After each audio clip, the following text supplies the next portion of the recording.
Bismillahirrahmanirrahim. Assalamualaikum warahmatullahi wabarakatuh. Bismillah, alhamdulillah, wassalatu wassalamu ala rasulillah Sayyidina wa maulana Muhammadin ibn Abdillah. La hawla wa la quwata illa billah, amma ba'dah. Perkenankan kami dari kelompok 8 mata kuliah Living Quran akan mencoba mempresentasikan materi dengan judul Seni Penulisan Mushaf Al-Quran dan Seni Tilawah Al-Quran. Kelompok kami beranggotakan yang pertama yaitu Muhammad Abdul Razak dengan NIM 3119099 dan saya sendiri Muhammad Tosin Wahdan dengan NIM 3119100.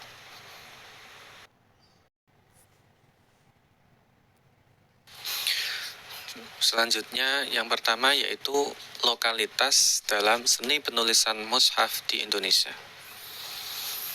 Jadi pada awalnya seni penulisan mushaf ini memang sangat terkait dengan yang namanya seni kaligrafi. Karena penulisan mushaf tidak bisa jauh dari penulisan yang indah, yaitu sesuai dengan kaidah kaligrafi. Nah, penulisan mushaf ini diperkirakan pertama kali tumbuh di Kufah atau Baghdad pada abad ke-9 Masehi. Di Kufah dan Baghdad pada masa itu dipimpin oleh dinasti Abbasiyah, yang kemudian di antara tokoh yang ahli dalam bidang penulisan mushaf yaitu bernama Ibnu Muqlah.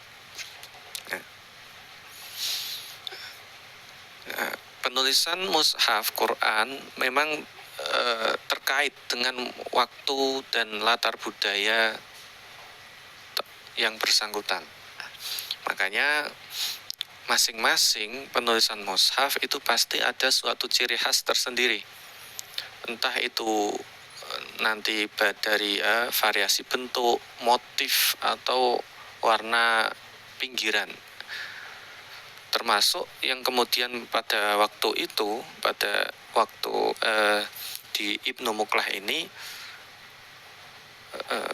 para ahli kaligrafi itu berlomba-lomba memperindah sampul mushaf tulisan mereka masing-masing dengan diberi corak atau ornamen sehingga memperindah yang namanya mushaf itu sendiri.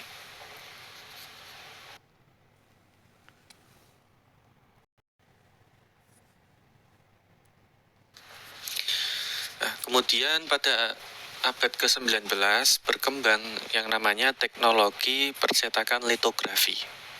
Ya, jadi mulai berkembang yang awalnya itu tulis tangan, manual, sekarang seperti istilahnya itu mirip-mirip lah dengan sablon itu. Nah, sejak adanya teknologi percetakan litografi, jadi penulisan mushaf secara manual itu yang secara tradisional manual itu mulai ditinggal. Nah, kemudian pada masa mulai masuk ke abad 20 itu mulailah yang namanya teknologi terbaru, yaitu teknologi komputer. Tapi masing-masing itu memiliki kekurangan dan kelebihan masing-masing. Juga memiliki keindahan dan ciri khas yang mencerminkan kekayaan budaya, terutama bila di Indonesia ya juga berarti budaya bangsa Indonesia.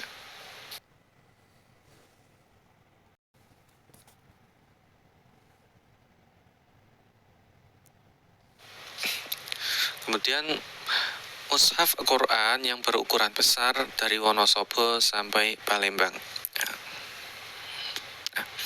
Yang pertama yaitu mushaf ukuran besar yang ada di Wonosobo.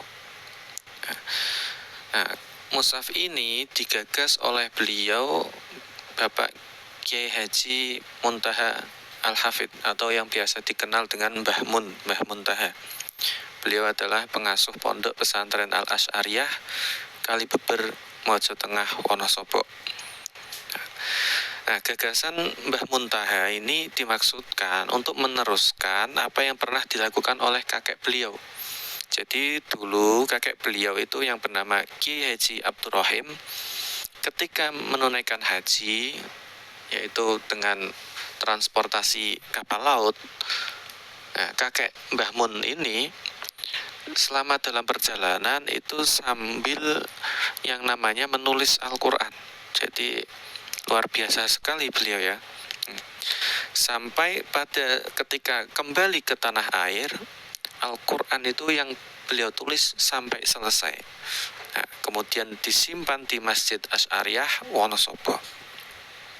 Tapi ketika Belanda masuk ke Wonosobo, utamanya secara spesifik masuk ke Kalibeber pada tahun 1948, nah, waktu itu Belanda membakar semua fasilitas yang ada. Jadi masjid juga dibakar, sehingga Quran yang tulisan tangan dari kakek Mbah Muntaha ini yang bernama Ki Haji Abdurrahim juga ikut terbakar. Makanya beliau ingin meneruskan membuat Quran pengganti dari kakeknya tersebut. Kemudian Quran ini dimulai penulisannya yaitu pada 16 Oktober 1991 dan selesai pada tanggal 5 Februari 1993. Quran tersebut berukuran 200 kali 150 cm dengan berat 315 kg. Quran ini ditulis dengan khot naskhi, yaitu khot yang umum kita jumpai dalam Quran. Quran ini ditulis oleh santri beliau Mbah Muntaha yang bernama Hayatuddin dan Abdul Malik. Nah, berikut ini ada gambar di antara bentuk mushaf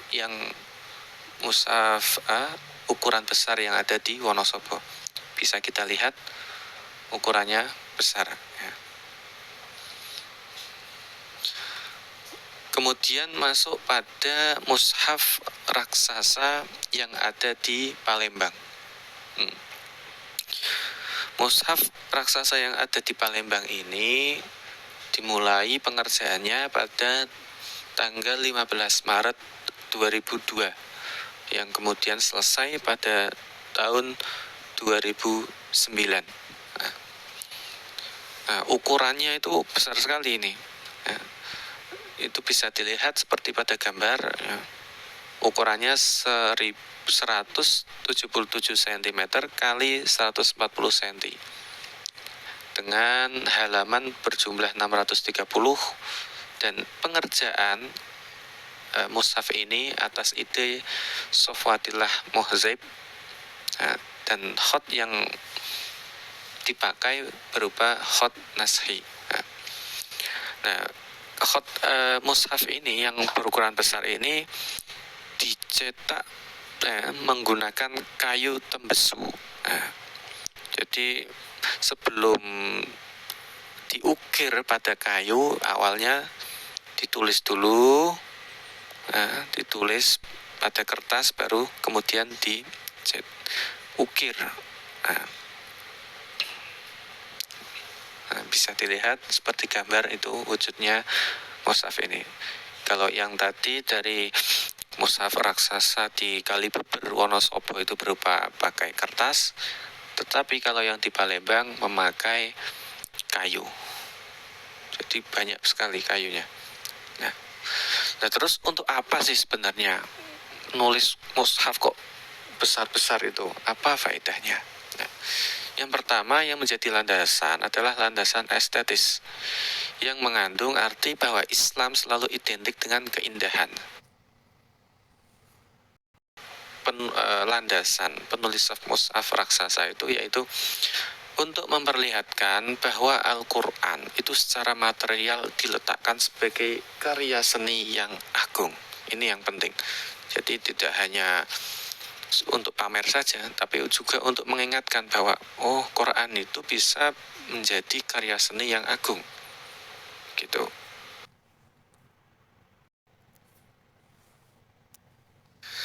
Selanjutnya yaitu iluminasi mushaf Al-Quran. Iluminasi atau dalam bahasa Inggris illumination berasal dari akar kata illuminate yang berarti to light up, to make bright, to decorate, yaitu hiasan naskah yang bersifat abstrak yang berfungsi sebagai penerang bagi teks yang ditampilkan agar lebih indah ya. Terus fungsinya iluminasi dalam mushaf Al-Quran itu apa? Yaitu untuk menggambarkan keindahan dan kreasi serta memperjelas makna, jadi agar lebih indah ya.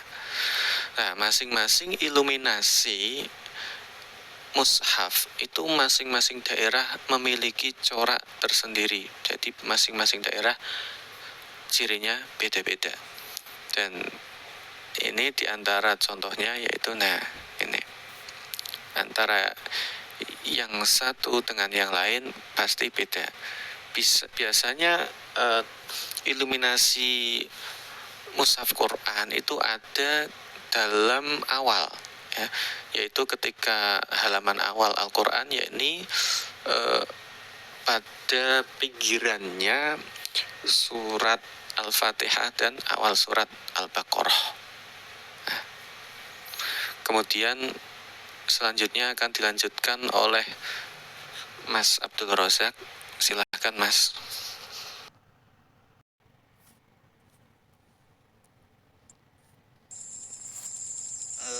Terima kasih atas waktunya. Selanjutnya yaitu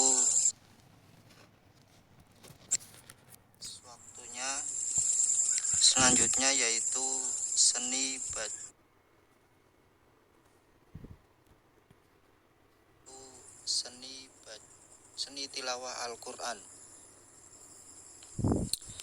Sebelum masuk ke pembahasan seni tilawah Al-Quran, kita pelajari apa itu seni tilawah Al-Quran terlebih dahulu. Seni tilawah Al-Quran atau juga disebut dengan seni baca Al-Quran merupakan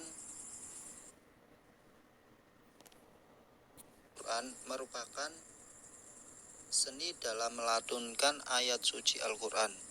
Bahasa bisa disebut juga dengan istilah tilawah yang artinya pembacaan ayat-ayat Al-Quran dengan baik dan indah. Melakukan bacaan Al-Quran dengan suara yang indah merupakan seni baca paling tinggi nilainya dalam ajaran agama Islam.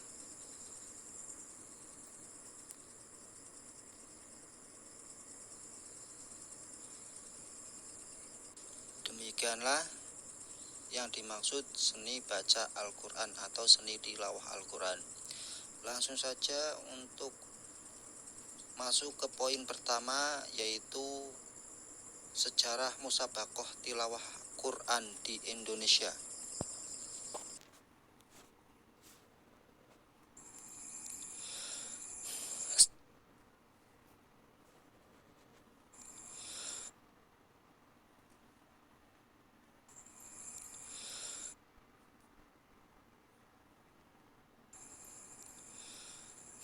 Sejarah musabaqah tilawah Al-Quran atau MTQ di Indonesia. Di Indonesia, tilawah Al-Quran telah menjadi bagian dari kebudayaan yang hidup dalam masyarakat. Buktinya antara lain dalam berbagai upacara telah terbiasa dibuka dengan pembacaan Al-Quran. Terdapat berbagai pengajian, kursus, diklat, serta kegiatan lain yang bersifat individual atau training center tentang tilawah Al-Quran, dan juga adanya penyelenggaraan perlombaan atau Musabaqah Tilawah Al-Quran. Musabaqah Tilawah Al-Quran atau MTQ adalah lomba membaca Al-Quran dengan lagu. Di Indonesia, MTQ diperkenalkan sejak tahun 1940, bermula dari berdirinya Jam'iyah Al-Quran wa Al-Hafiz, semua institusi yang didirikan oleh Nahdlatul Ulama, ormas terbesar di Indonesia. Kemudian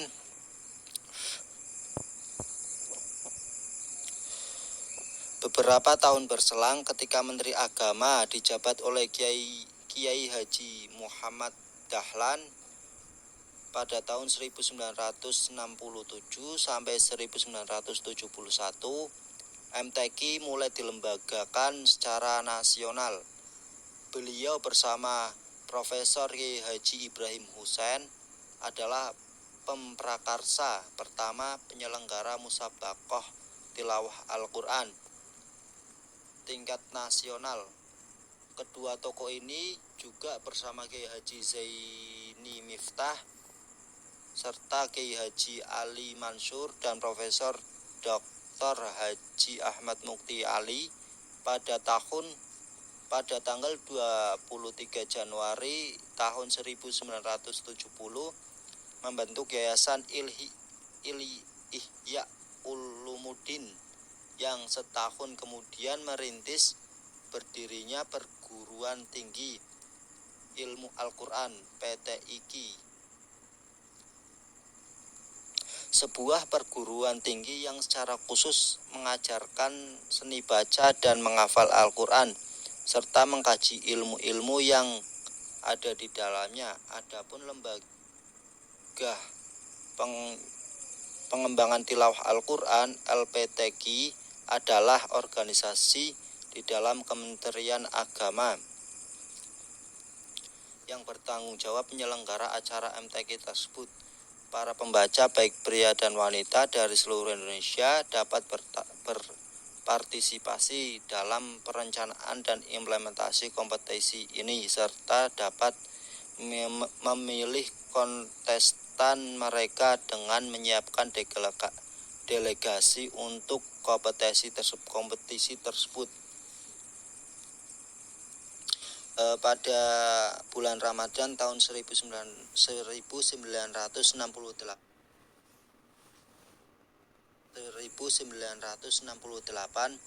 MTQ pertama kali diselenggarakan di Makassar, Sulawesi Selatan. Kala itu hanya perlombaan tilawah dewasa saja, yang melahirkan Qori Ahmad Syahid dari Jawa Barat dan Muhammad Dong dari Sulawesi Selatan. Khusus untuk MTQ wartawan, pekerja jurnalis baik cetak maupun elektronik diselenggarakan secara rutin 3 tahun sekali. Demikianlah sejarah Musabaqah Tilawah Al-Quran di Indonesia.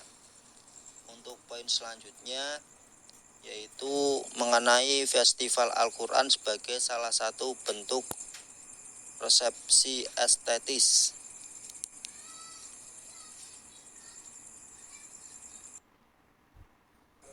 Untuk poin selanjutnya yaitu Festival Al-Quran sebagai salah satu bentuk resepsi estetis. Fenomena Musabaqah Tilawah Al-Quran ini terbilang menarik, khususnya di Indonesia. Jika dilihat dari penamaannya, seakan hanya satu bidang saja yang diperlombakan, yakni tilawah atau seni baca Al-Quran. Padahal dalam realitanya, cabang lomba yang dikompetisikan di dalam acara ini tidak hanya satu, akan tetapi disertai dengan cabang lomba yang lain. Hal ini memang tidak terlepas dari aspek historis penamaan awal event ini sampai akhirnya mulai berkembang sampai sekarang. Adanya festival atau pelaksanaan Musabaqah Tilawah Al-Quran ini tidak terlepas dari adanya kerjasama dan dukungan dari negara atau pemerintah yang diwakilkan Kementerian Agama untuk menyokong kesuksesan terselenggaranya agenda rutinan tersebut. Begitu juga dilihat dari misi terbentuknya Lembaga Pengembangan Tilawah Al-Quran LPTQ, yakni untuk mewujudkan penghayatan dan pengalaman Al-Quran dalam masyarakat Indonesia. Di antara sekian programnya adalah usaha meningkatkan kemampuan baca tulis Al-Quran serta menyelenggarakan MTQ dari tingkat daerah sampai tingkat nasional. Akan tetapi jika MTQ ini dilihat dari daerah sampai tingkat nasional, akan tetapi jika MTQ ini dilihat dari kecenderungannya kepada resepsi estetis terhadap Al-Quran, maka apa sebenarnya esensi dari penyelenggara acara tersebut?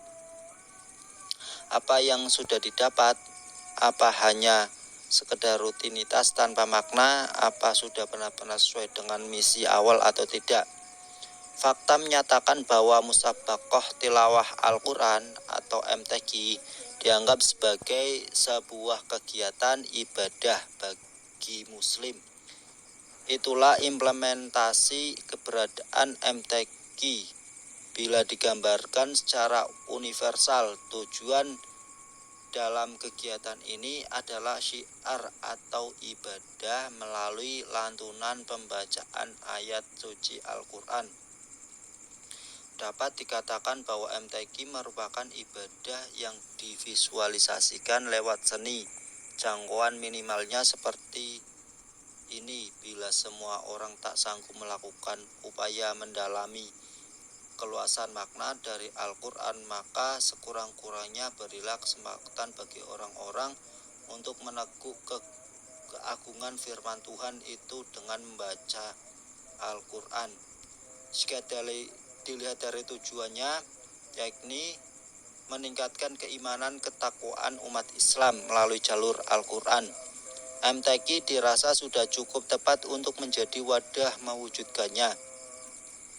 Dengan adanya penyelenggaraan MTQ dan juga STQ, muncul sekolah-sekolah maupun pesantren di masyarakat yang khususnya mengkaji Al-Quran, baik hafiz Al-Quran, hafalan maupun tilawah Al-Quran. Jadi seandainya tidak ada kompetisi MTQ, belum tentu ada sekolah-sekolah maupun pesantren yang fokuskan kepada seni baca dengan menghafal Al-Quran, meski diakui dampak dari upaya peningkatan kualitas keberimanan dan keislaman dari penyelenggara MTQ dinilai masih terbatas dan belum maksimal.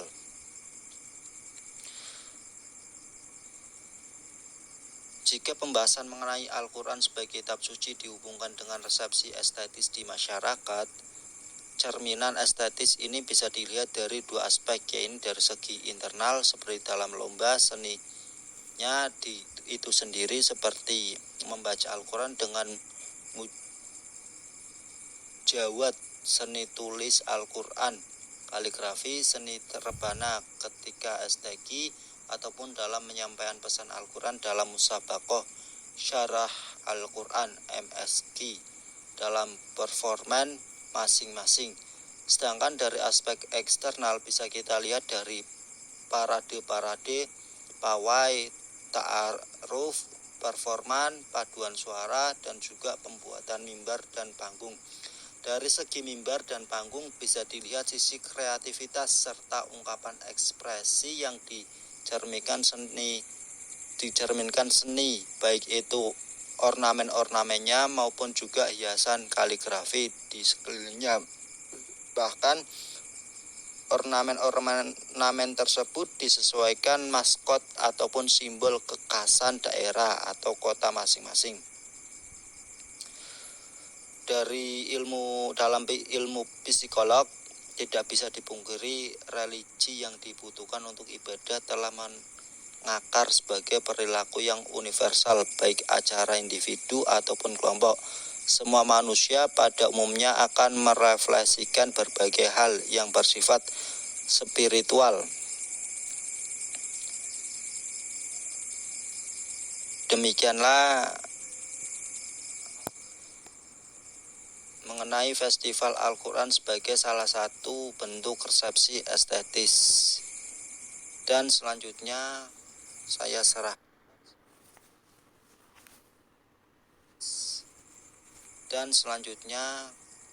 serahkan kepada